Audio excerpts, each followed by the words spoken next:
in the door of someone's home while they're at home. Yeah, it's a horrendous crime. We're seeing reporting that exacerbates a problem. I'm not a criminal. What can I say to you if that's already the perception you have? Crime and Panic, Four Corners, Monday.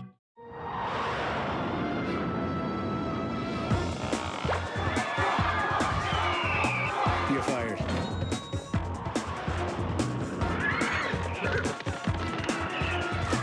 Planet America's fake news. What the hell is going on here?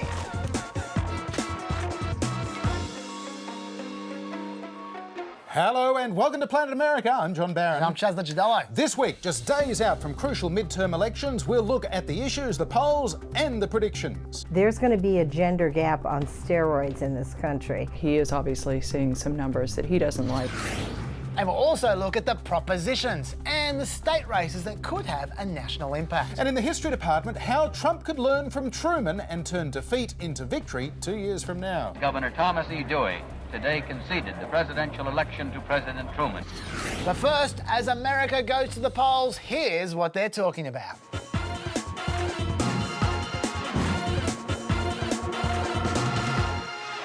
An invasion. That's how US President Donald Trump described the migrant groups in Central America, which he says he will meet with up to 15,000 US troops at the Mexico border and an executive order to deny asylum if they cross illegally. When you look at some of the people within the caravan, yeah, I think it could be considered an invasion of our country. We can't have it.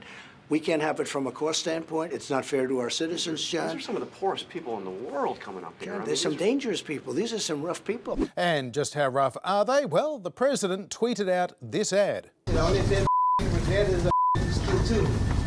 I wish kill more of those kill more cops too.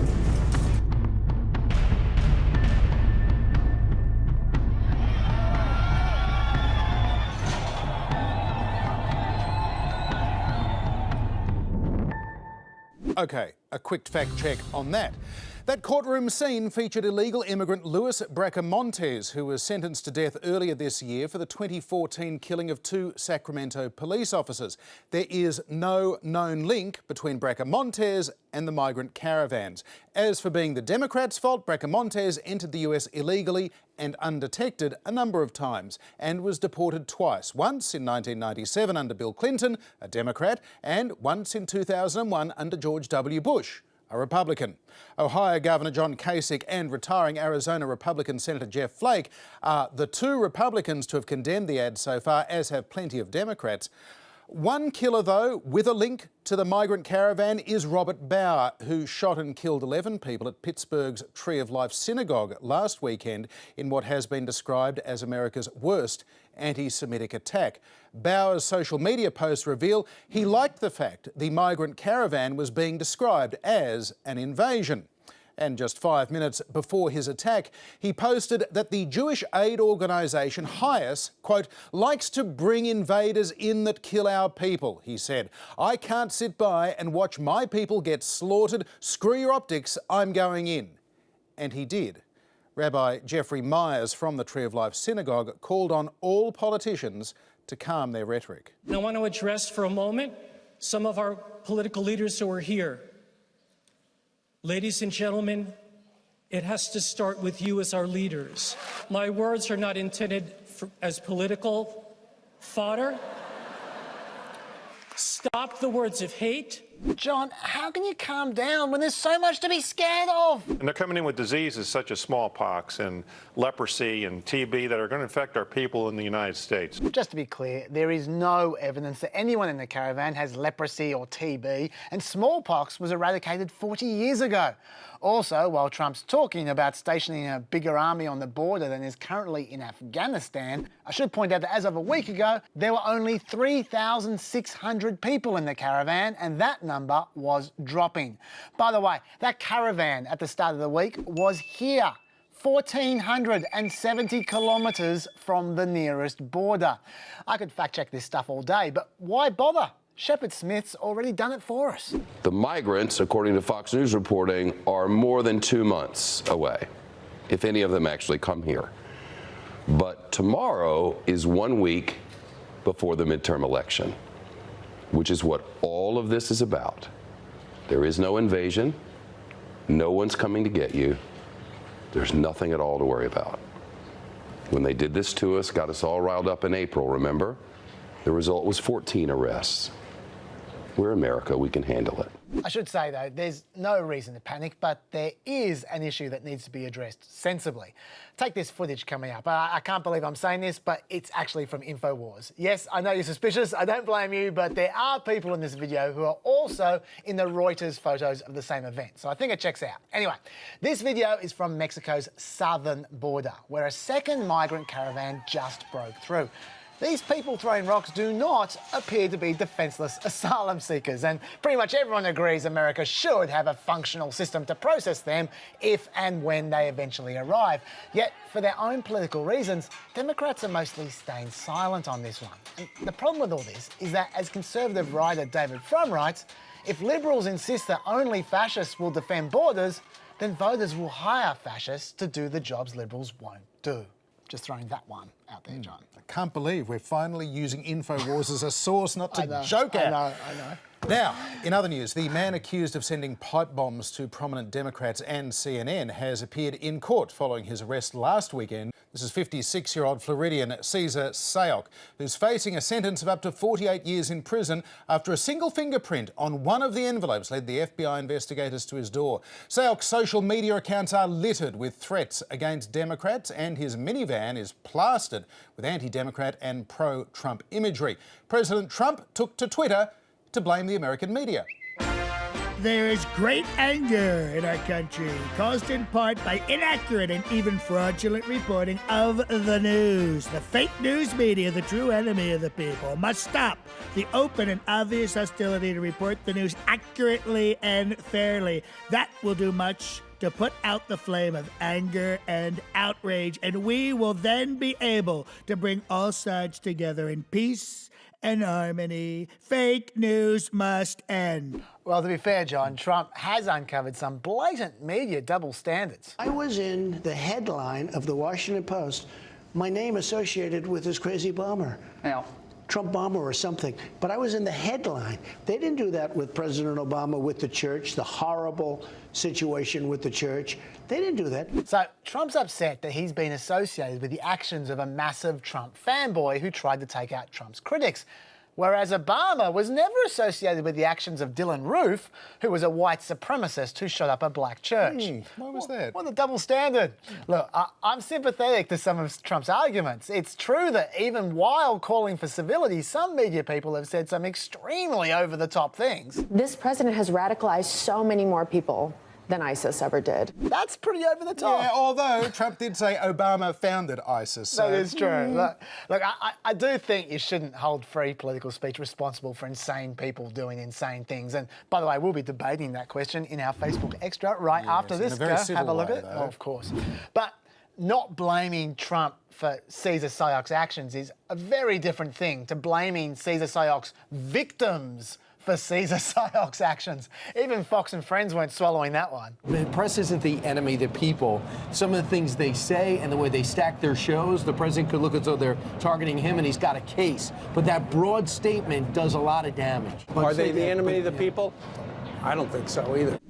President Trump added citizenship to the immigration issue this week, suggesting that he was looking at issuing an executive order stopping children born to illegal immigrants from becoming naturalised Americans. Some legal scholars believe you can get rid of birthright citizenship without changing the Constitution. With an executive order. Exactly. Right.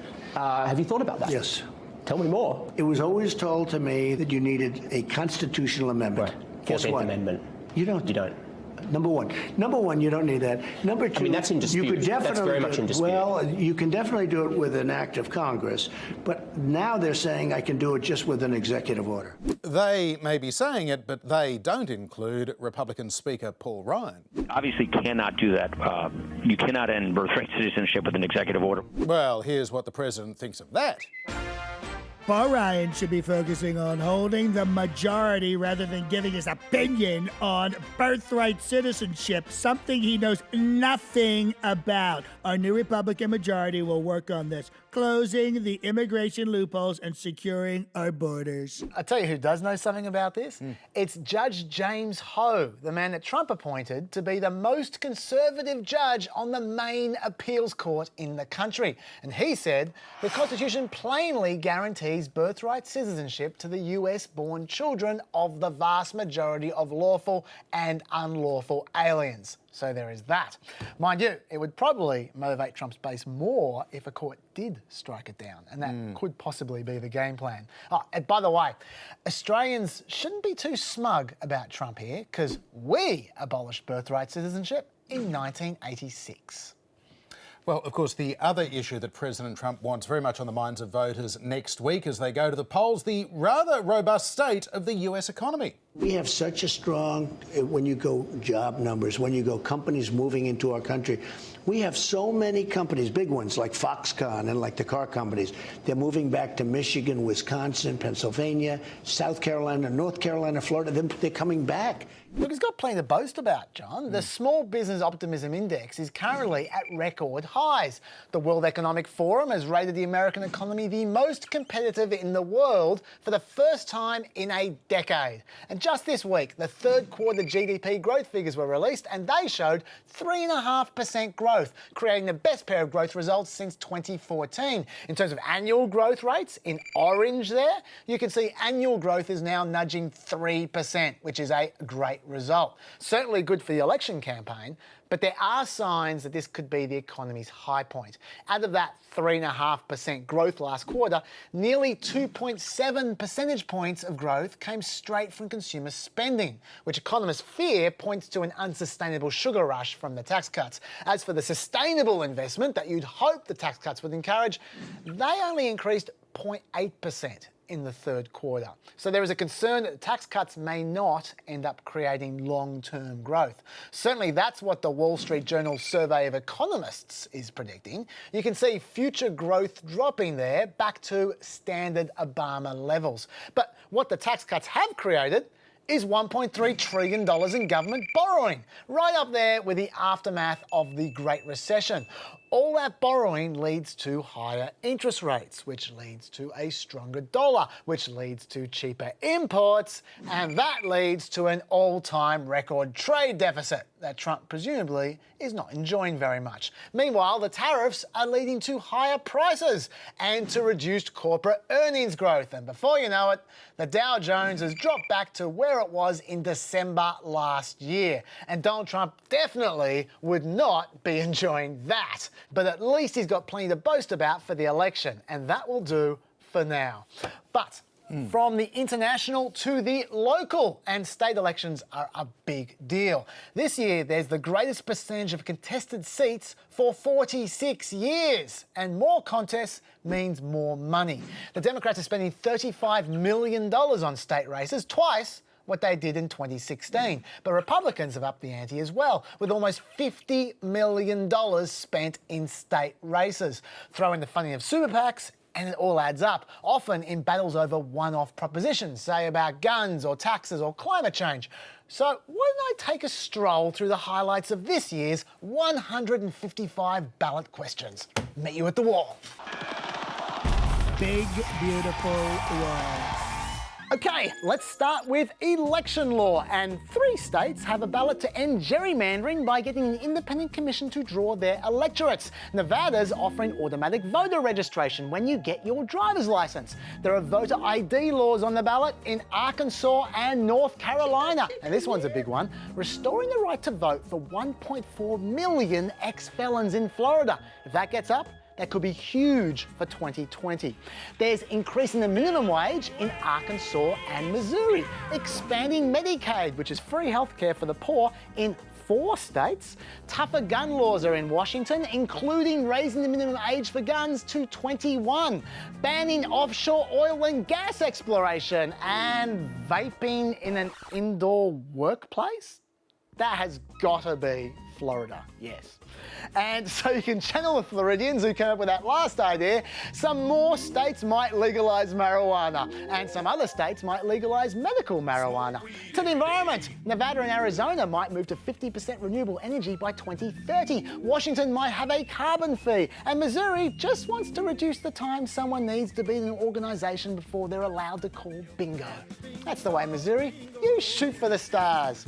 Finally, Alabama and West Virginia are setting themselves up for an abortion ban if Roe versus Wade is overturned. California might make daylight savings permanent, and Colorado is considering the removal of slavery as a punishment from their constitution. What the hell kind of constitution do you have, Colorado? God, okay, I'm done.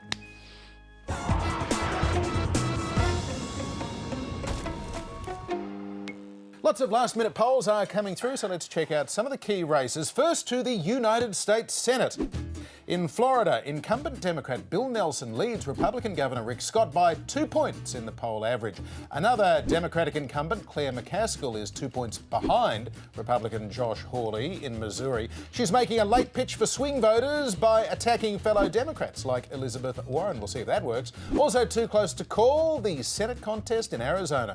Republican Martha McSally is hoping to hold on to the retiring Senator Jeff Flake's seat, but she's still behind Democrat Kirsten Sinema, not by much, less than 1 point in it on average. Republican Dean Heller may be holding back the blue tide in Nevada, 2 points ahead of Democrat Jackie Rosen on average, although the polls there have been a bit all over the place. CNN had Rosen in front by 3 yesterday in a poll with a 5-point margin of error, so who knows?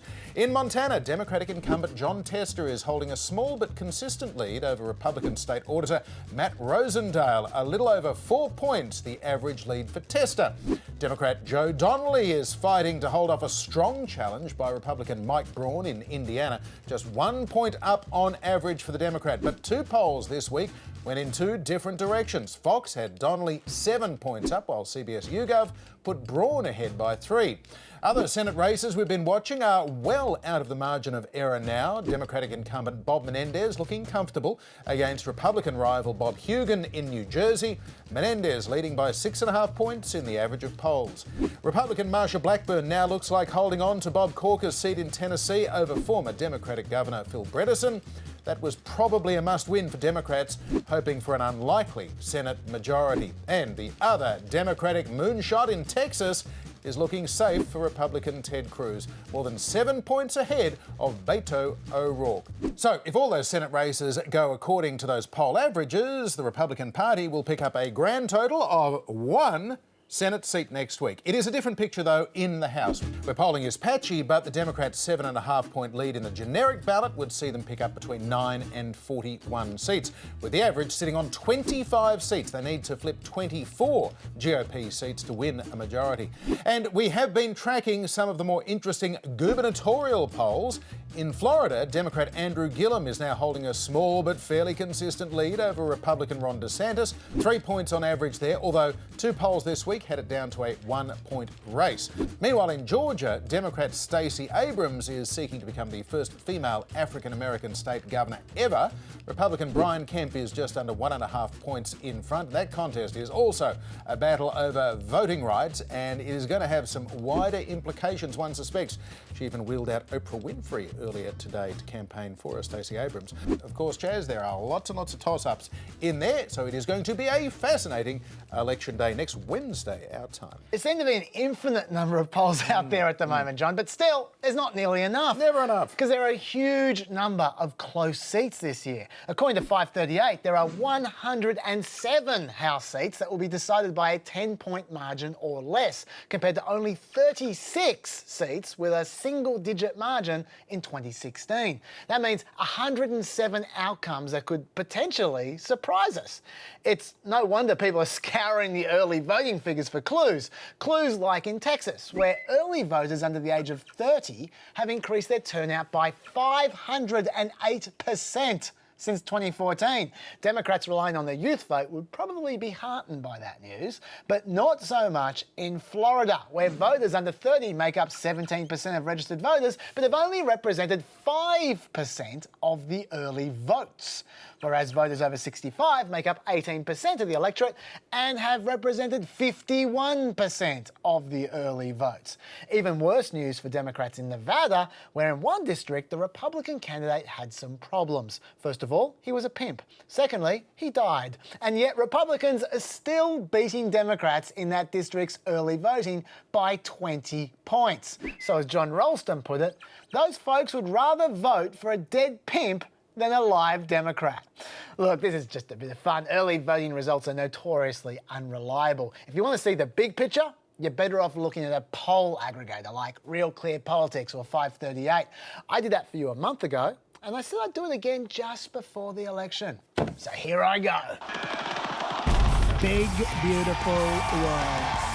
First of all, let's go to the states, which we care about because they control a lot of important issues. As you can see, they're also responsible for running federal elections, and they're also in charge of drawing up congressional election boundaries, especially after the 2020 census. Now, right now, Republicans are governors in a dominating 33 of these states. Democrats are governors in 16, and there's one independent. But according to 538, there are only 22 likely Republican winners and 21 likely Democratic winners, with 7 toss-up states. These states. And note, by the way, Florida is not one of those toss-up states. It's considered a likely Democratic state now. Now, if these states here follow current 538 projections, 5 of them will go Republican and 2 will go Democratic for that result. But some of them are mighty close. We'll be coming back to them later on in the show. Most importantly, though, with states is the concept of trifectas. That's where one party controls both state houses and the governorship, so they've got complete control of the state. Right now, Republicans dominate 26 states with trifectas, and Democrats only have 8 trifectas. But from what I can see, a great night for Republicans would see them keeping potentially 26 trifectas to only 5 for Democrats, and a great night for the Democrats could see Republicans only keeping 16 trifectas and the Democrats claiming 16 for themselves. Over to the House, which matters because you need it to pass legislation. It also has the power to shut down government, and it can hold inquiries like those. And of course, it has the power to impeach the president. Right now, Republicans hold 236 seats in the House and the Democrats hold 193. But according to 538, there are only 182 likely seats being projected for Republicans and 208 likely seats being projected for Democrats, with 45 toss-ups. And the Dems just need to win 10 of those 45 toss-ups added to that number to hit the target of 218, which is why 538 gives the Democrats an 85% chance of taking the House. Now finally, the Senate. Not only does it do most of the stuff that the House does, but the Senate also confirms administration appointments, including judges, so they could block any judges or cabinet officials that Trump might want to nominate. At the moment, Republicans have 51 Senate seats and the Democrats control 49. But according to 538, there are now 49 likely seats being projected for Republicans and only 45 being projected for Democrats, with 6 toss-ups. And sorry, Beto fans, but Texas is one of those likely Republican seats. Also, North Dakota's not really a toss-up. 538 give it a 74% chance of going Republican. So the Republicans really already have their majority between the 49 and that extra seat. That's why 538 are giving them an 85% chance. But let's look at the odds for the other toss-ups. Now, Florida and Arizona are both looking safe-ish, so I'd say it's going to be between 50 and 53 Republican seats, depending on how Nevada, Indiana, and Missouri play out. And remember, if Republicans hold 52 seats, they will not need the votes of moderates Susan Collins and Lisa Murkowski to pass legislation. So every seat is going to count. Big, beautiful world.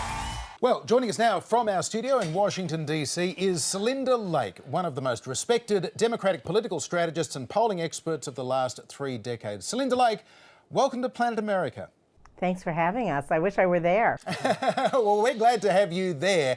And we want to know from a strategic point of view, how well do you think Democrats leading up to these midterms have been able to control the narrative, to control the message and the ground on which they're fighting this election?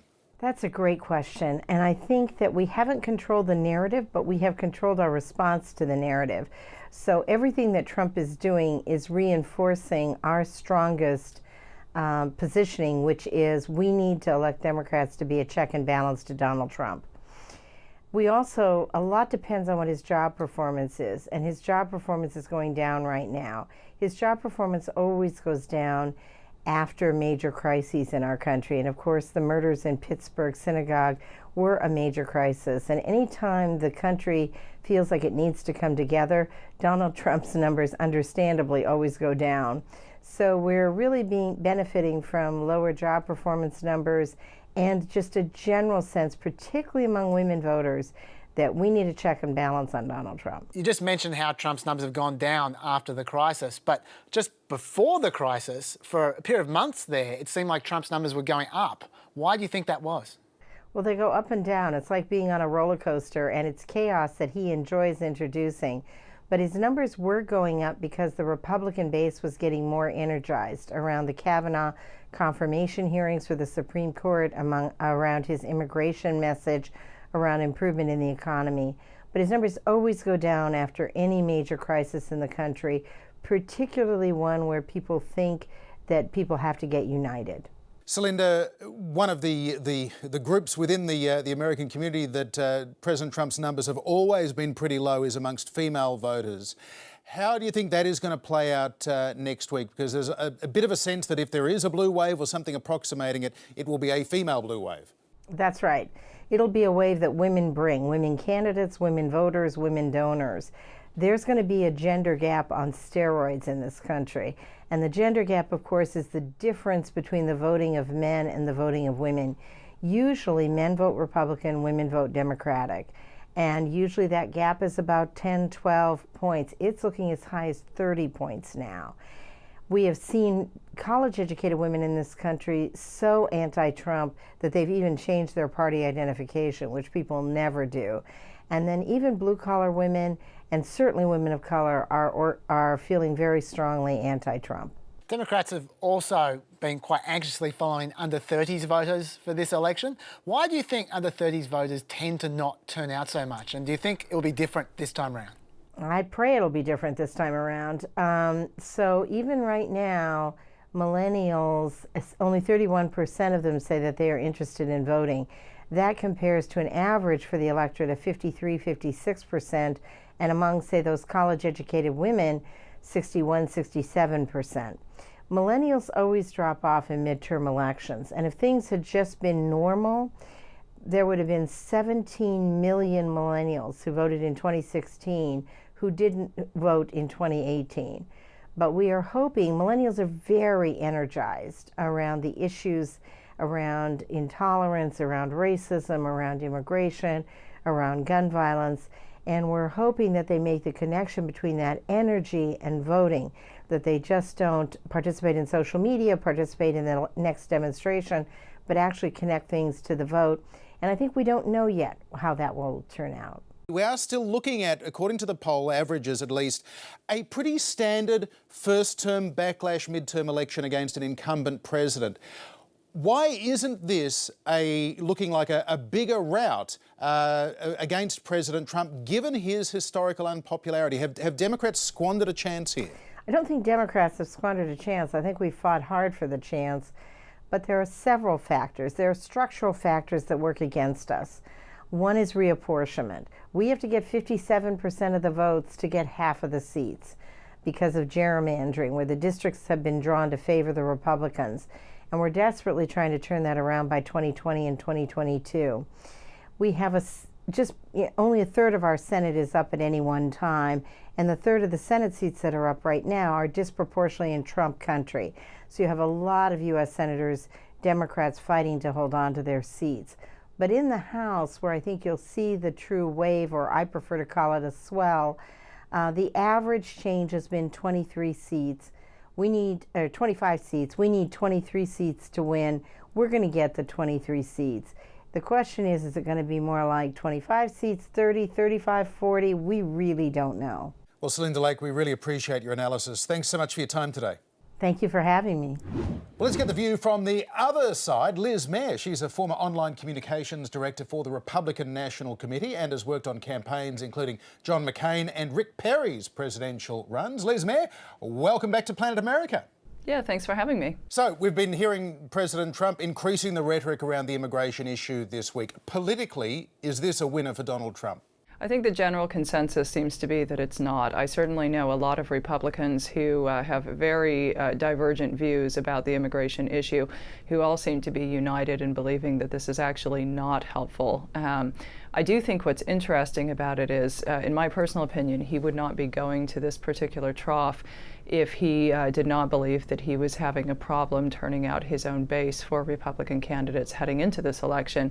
And so I think that's what I find most interesting about it, rather than whether it's smart political strategy or not. I think it's very telling that he is obviously seeing some numbers that he doesn't like, or that his council does not like, with regard to the electorate at this particular point.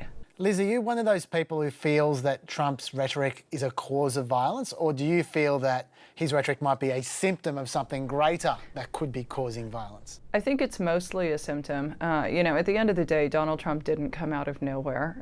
There was a market that existed for him, and he went ahead and played to that market.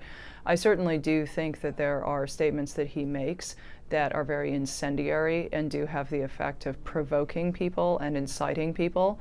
And so I think that it's a little bit of both. But at the end of the day, I don't think that if there weren't a market for this kind of hatred and for the kind of violence that we've been seeing, really, I think, on the uptick in the U.S., I think if there were not that market in the first place, frankly, he wouldn't have had the appeal that he did, and the kind of rhetoric that he's engaged in, he would not have found it fruitful to engage in that in any way, shape, or form. The fact is he has, and so I think that points to the fact that we have a pre-existing problem here that really needs to be addressed. Liz, President Trump is quite unpopular with female voters in the United States. A month ago, of course, we're expecting this was going to be the Me Too Kavanaugh election. That's kind of gone a little bit off the radar, but do you think it'll be a big factor next week?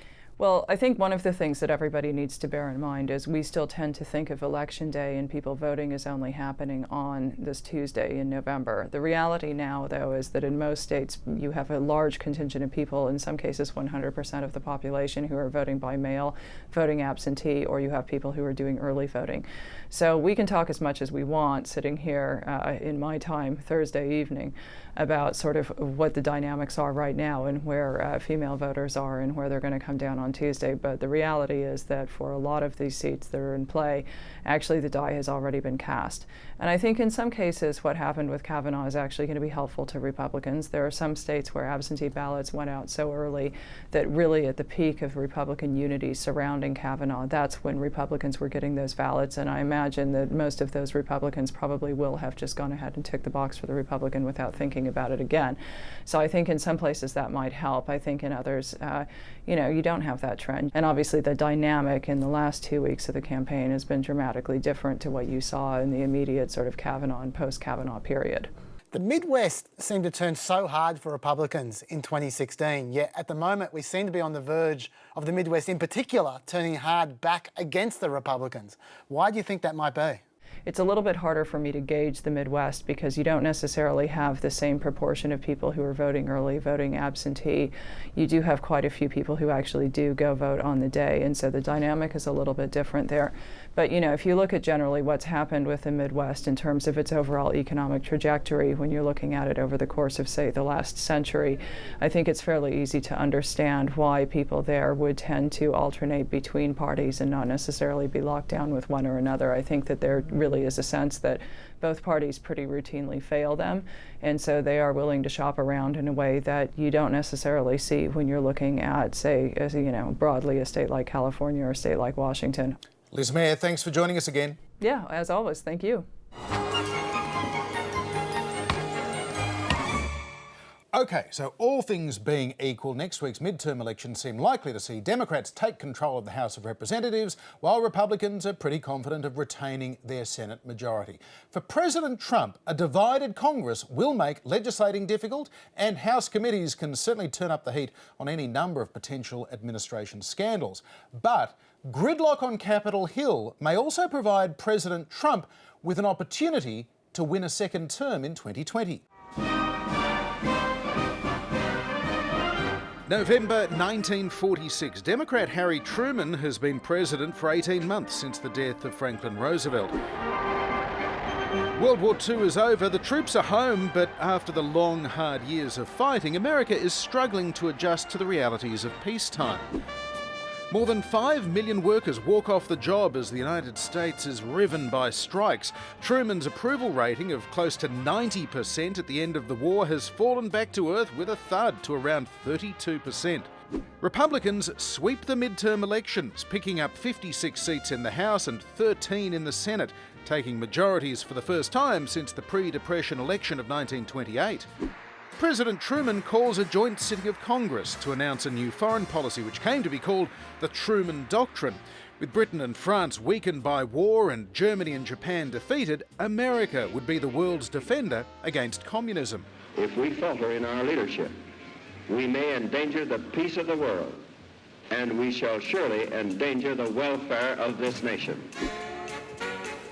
1948 is a presidential election year, but Truman's Democratic Party is fracturing.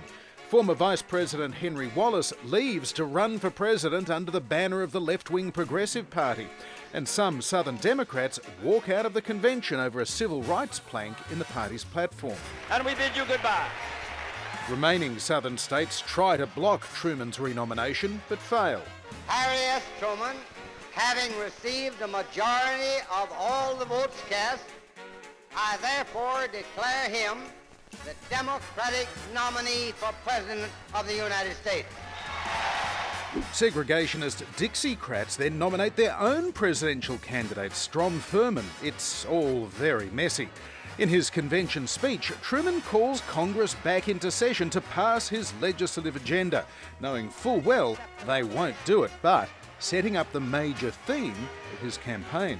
I must have your help. You must get in and push and win this election. The country can't afford another Republican Congress. Truman hits the campaign trail, railing against Republicans in what he calls a do-nothing Congress, taking his message to heartland farming communities. We have stood firm, and we have been reasonable and straightforward at all times. Truman's Republican opponent is popular New York Governor Tom Dewey, who campaigns on a promise to work with Congress, not against them. Now, next January 20, there will begin in Washington the biggest unraveling, unsnarling, untangling operation in our nation's history. Meanwhile, President Truman's whistle-stop campaign is building momentum. He warns with Dewey in the White House, Republicans will scrap Roosevelt's New Deal. By Election Day, polls show Governor Dewey leading Truman by between 5 and 15 points. It's the first time an election is covered on live TV, and the result is one of the biggest political upsets in history. This is NBC Television. Governor Thomas E. Dewey today conceded the presidential election to President Truman. A 4-point win for the president, and Truman's Democrats win back majorities in both houses as well. The Truman forces overwhelmingly enact a change, reducing the power of the Rules Committee to make easier the fulfillment of the planks in the Democratic platform. Truman's campaign against the do-nothing Congress succeeded spectacularly, but the next 4 years wouldn't be easy ones for the Democrats or America's place in the world. A communist takeover in China, the Soviets detonate their own atomic bomb, war breaks out on the Korean Peninsula, and, not for the last time, a president's domestic agenda goes largely unfulfilled as half the federal budget is taken up by foreign aid and defence.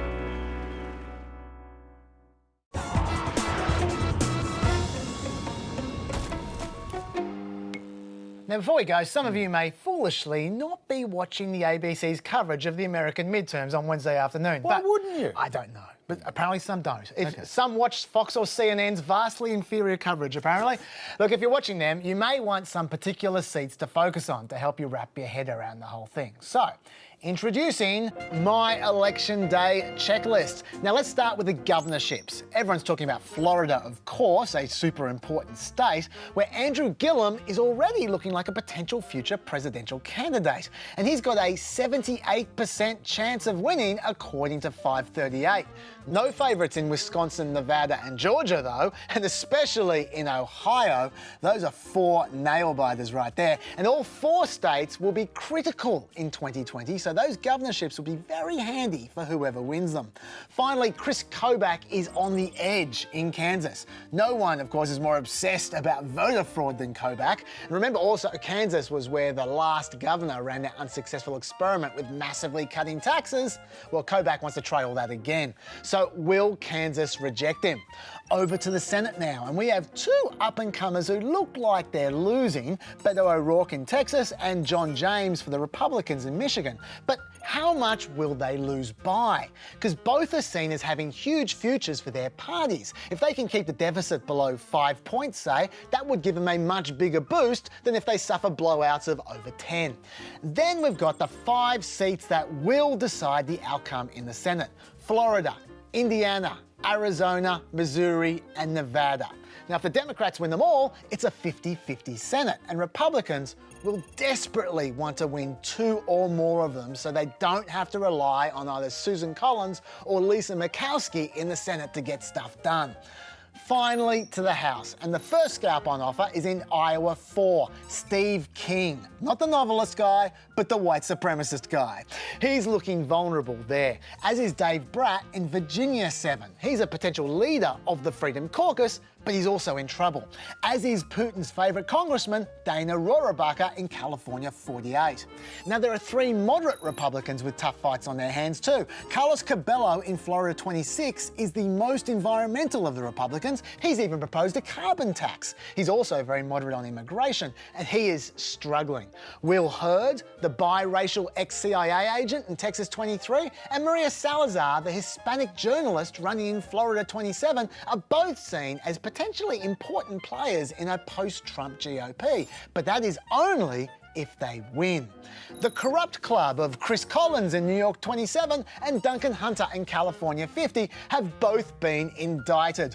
Both of them are looking at jail time real soon. Both of them are in super Republican districts, and both of them are just leading in the polls. Let's see if they can serve their district while serving time. The impossible missions are Richard Ojeda in West Virginia 3 and Amy McGrath in Kentucky 6. Both of them are in hugely Republican districts, but they have become folk heroes thanks to viral ads. And against massive odds, both of them are right on the verge of winning. And finally, Sharice Davids, the Native American lesbian ex-MMA fighter, is looking very comfortable in Kansas 3. She's set to achieve quite a number of firsts. And we'll come back to see how all those races went after the election. And with that, we are right out of time. But if you are in Sydney next Thursday lunchtime, there are still a few tickets available for our midterm live show at the Giant Dwarf Theatre. We'll have a great panel of experts to analyse all the results, and you'll get your chance to ask some questions of them as well, and you'll get a hot dog. Hope to see you there. And don't forget our Facebook Extra, where we will be debating rhetoric, possibly violently. Let's hope. Bye-bye.